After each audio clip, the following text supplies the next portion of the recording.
నేను ఎప్పుడు ఆయన వ్యక్తిగతంగా కలవలేదు, కానీ పాల్ ఇమాన్యుయల్ గారు గతించిన సంవత్సరం ఆయన కాన్ఫరెన్స్కి ఆయన స్పీకర్గా పిలిచారు ప్రవీణ్ గారు. ఆయన 2వ రోజు దేవుని వాక్యం అందించారు, నేను 3వ రోజు దేవుని మాటలు అందించాను. బట్ ఆ సందర్భాల్లో ఆన్లైన్లో, సోషల్ మీడియాలో, యూట్యూబ్లో ఆయన యొక్క డిబేట్స్ కావచ్చు, లేకపోతే ప్రసంగాలు అవి చూస్తున్న పరిస్థితి. ఆ రోజు నేను స్టూడియోకి వెళ్ళాల్సిన సమయం అది. మన టీం మెంబర్స్ ఎవరు మెసేజ్ పంపించారు, దిస్ ఈజ్ వాట్ హ్యాపెండ్. ముందు కార్ యాక్సిడెంట్ అన్నారు, ఆ తర్వాత అది కూడా దివాన్ చెరువు దగ్గర అన్నారు. షాక్ అయ్యాం. వెంటనే బ్లెస్సీ వెస్లీ గారు, నేను బ్లెస్సీ గారు ఏమో వినుకొండ వెళ్ళడానికి ప్రిపేర్ అవుతున్నారు మీటింగ్ కోసం, సుమారుగా 5 గంటల జర్నీ ఇక్కడ నుంచి. బట్ వెంటనే మా పనులన్నీ ప్రక్కన పెట్టి పరిగెత్తుని వెళ్ళాం హాస్పిటల్కి.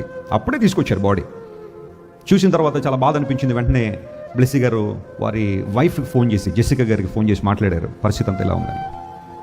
అక్కడ నుంచి మెల్లమెల్లగా కొంతమంది రావడం ప్రారంభించారు. Is well known speaker to everyone. ఆ తర్వాత జరిగిన పరిస్థితులని మీకు తెలుసు, అది యాక్సిడెంట్ అని కొంతమంది, లేదు మర్డర్ అని కొంతమంది, ఇలాంటివన్నీ రకరకాల పరిస్థితులన్నీ వచ్చాయి. ఏదేమన్నప్పటికీ కూడా మన చర్చ్లో కొంతమంది పోలీస్ డిపార్ట్మెంట్ ఉన్నారు, ఫోన్ చేశాను, అప్పటికే పోలీసులు కొంతమంది వచ్చారు. అయ్యా మరి మాకైతే అనుమానాలు ఉన్నాయి, ఏం జరిగిందో తెలియదు, కానీ మీరు ట్రాన్స్పరెంట్గా ఇన్వెస్టిగేషన్ చేయండి అని వారు రిక్వెస్ట్ చేయడం జరిగింది. ఆ తర్వాత ఇక చాలా మంది వచ్చారు, మీడియా వాళ్ళు వచ్చారు, ఇంకా జరిగిందంతా మీకు తెలుసు. పరిస్థితి ఏంటో మనకు కూడా తెలియదు, ఏం జరిగిందో అర్థం కాదు. కానీ ఎందుకు ఆమె పరిశుద్ధాత్మ ప్రేరేపణతో బహుశా మాట్లాడి ఉన్నారని నేను అనుకుంటున్నాను. ప్రతీకారం అనేది మన దగ్గర లేదు, క్షమిద్దాం, తప్పనిసరి క్షమిద్దాం. Let us preach the kingdom of God. ఆ 2 మాటలు చెప్పాము, అక్కడి నుంచి వెళ్ళిపోయారు. ఏం జరిగిందో కొన్ని రోజుల్లో బయటికి ఖచ్చితంగా రావాలి, వస్తుంది కూడా. అయితే ఈ లోపల ఆమె దేవుని ప్రేమను ప్రకటించాలా. ప్రపంచం అంతా చూస్తున్నా ఆమె ఏం మాట్లాడుతుందా, ఆమె ఏం చెబుతుందని ఆలోచన చేస్తుంటే she was talking about God's forgiveness and God's love.